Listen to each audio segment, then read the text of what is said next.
learners, welcome to KCC Learners Point. This is खुशबू अग्रवाल. आज मैं आपको class 10th chapter 3 pairs of linear equations in two variables का introduction देने वाली हूँ, जिसमें हम सीखेंगे कि चैप्टर 3 में हमें क्या क्या सीखना है. सो देखिए, करते हैं start. Chapter 3 pairs of linear equation in two variable.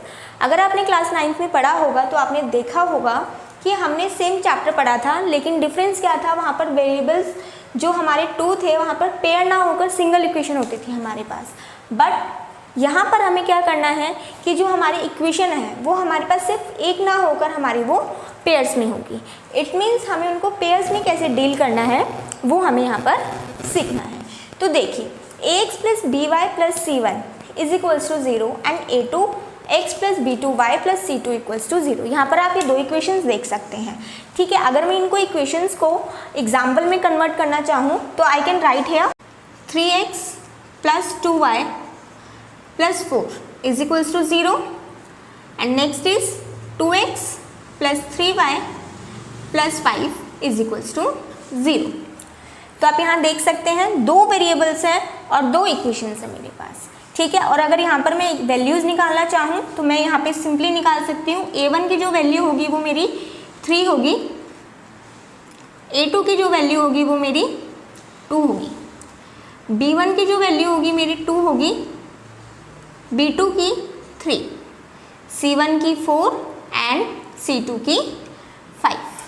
यहाँ पर हमारी ये वैल्यूज़ निकल कर आ गई. अब इन इक्वेशंस को जब हम सॉल्व करते हैं तो आप एक चीज़ माइंड में रखिएगा, हमारे पास 3 सॉल्यूशंस निकल कर आ सकते हैं. हमारी जो कंडीशंस है वो 3 हो सकती है.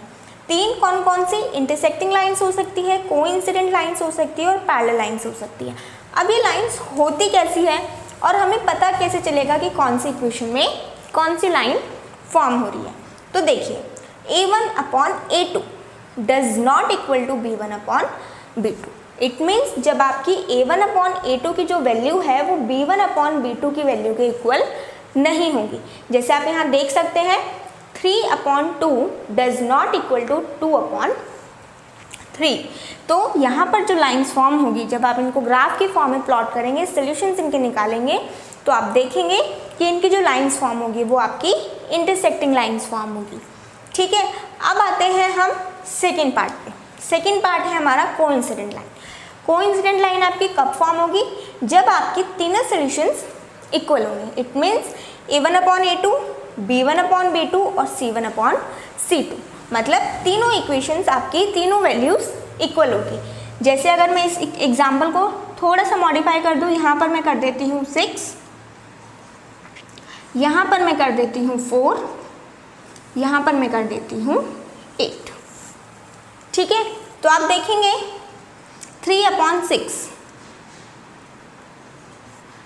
2 अपॉन 4 एंड 4 अपॉन 8.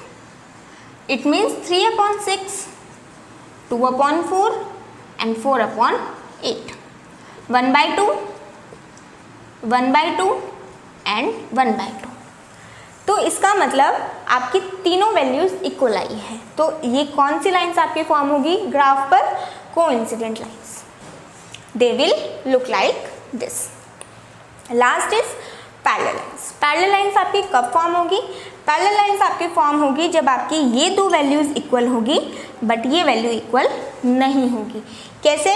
जैसे अगर मैं कहूँ आपका 3x plus 2y plus 4 equals to 0, 6x plus 4y plus 5 equals to 0.